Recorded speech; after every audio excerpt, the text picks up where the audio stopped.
Relation breakup করতে গেলে মেয়ে আত্মহত্যার ভয় দেখায়, করণীয় কি? আপনি রিলেশন ব্রেকআপ করে, রিলেশন বলতে কি বুঝান? এ তো মারেফতের কথা ব্যবহার করছেন। বলেন বিবাহ না আপনি ভুল রিলেশন করেছেন, প্রেম করে বেড়ান কিনা? এত মারেফতের কথা ব্যবহার করেছেন ভাই। রিলেশন আর বিয়ে এক নয়।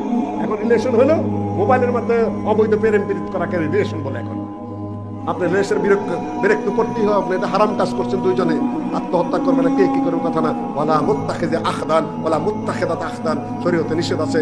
মোবাইলে হয় আড়ালে আবদালে অবৈধ প্রেম পীড়িত নিষিদ্ধ। কে মরবে কে বাঁচবে করার কথা নেই।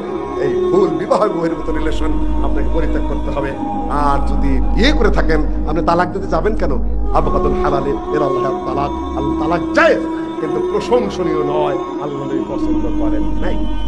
ধৈর্য ধরে সংসার করে যেতে হবে। অনেকে ওয়াজ শুনে শুনে মনে করে যে বউ বোধহয় ফেরেশতা, বউ কোনো কথাই বলবে না। এটা ভুল ধারণা। আমি বিয়ে করার পরে দেখলাম যে আমরা ওয়াজ করি কি শুনি কি, তিনটার পরেজগার মানুষ বিয়ে করেছি, উচ্চ শিক্ষিতা। আমার মায়ের কাছে অভিযোগ কেন? বাস্তব অভিজ্ঞতা। মা বলে তোরা শুধু ওয়াজ জানোস, ওয়াজ বুঝোস না। মা তো অভিজ্ঞ। নারীদের হাড্ডি বেঁকা, এতমাত্র হাওজাজ, ওটা আল্লাহ সৃষ্টি করেছিল ওভাবে। তোমাকে সংসার করতে হবে, বেকাতা নিয়ে সংসার করতে হবে। তুমি তো ওয়াজ করলাম যে তুমি বেশি চার দিনে ভেঙে যাবে, তালাক হবে, তুমি পর্যন্ত যাবে কেন?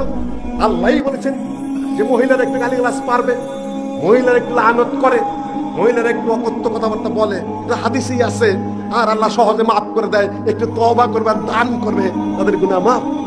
পুরুষের সমান তার লাটকা রাখে না। মা হাওয়াকে করার একবার দায়ী করে নাই, কিন্তু শয়তানের বদরা আদমের গাছ খাওয়াইছে কে?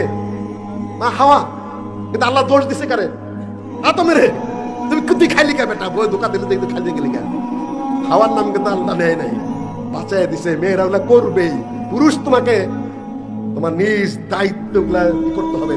নারীকে শুধু ওয়াজ শুনে শুনতে হবে না, তালাক দিয়ে দেন, এই করেন সেই করেন, এগুলো একটা শুদ্ধ কথা না, সাইজের কথা। নারী সে সংসার করে আপনার ঘরে এসেছে, আপনার বউ বাচ্চা কাচ্চা পালে, আপনার কাপড় চোপড় পরিষ্কার করে, আপনার বিছানা ঠিক করে, রান্না করে দেয়, কত বড় দয়া করেছে আপনার উপরে। তার উপরে আপনার সমঝোতা করে চলতে পারেন না, আপনি একটা অপদার্থ পুরুষ। আপনি সমঝোতা করে চলতে হবে আপনাকে, সংসার একটাও ঠিক কেনা। এটা আমরা ওয়াজ করি, বাস্তব তো অন্যরকম। টুকুর টুকুর লাগবেই, ওর মধ্যেই চলতে হবে, ওর মধ্যে আনন্দ, করলার মধ্যে তিতাও আছে, স্বাদও আছে, ওর উপকার আছে, সব মিলাই। কাজে রিলেশন করবেন, ভাঙবেন, এই চারটিখানি কথা নয়। এগুলা শুধু হালকা ওয়াজ শুনে ভুল সিদ্ধান্ত নিতে যাবেন না। নারীরা তোমাদের মনে রাখতে হবে, স্বামী অসন্তুষ্ট থাকলে তোমাদের ঠিকানা জাহান্নামে, ওটাও তোমাদের মনে রাখতে হবে। দুদিকে